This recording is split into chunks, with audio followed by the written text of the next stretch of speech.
Hi guys, welcome to Tech Team channel. Hope you're doing well. In this video I'll be showing you how you can get developer mode on in Oculus Quest. So let's go to the browser. Right here Oculus, then click on this, the first link.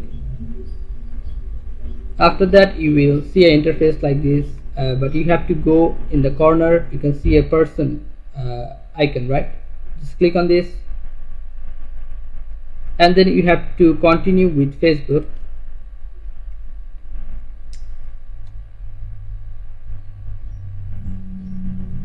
You may have to do some settings in Facebook. Okay, sometimes you may not. I have already done it, so you can done it by yourself. After that, continue with Facebook. You can see an interface like this, Oculus Quest. Just scroll down and you will find this developers. Just click on this.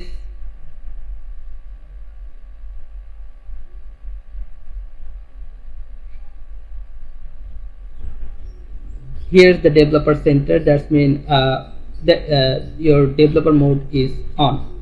So guys, this is how you can get developer mode on in Oculus Quest.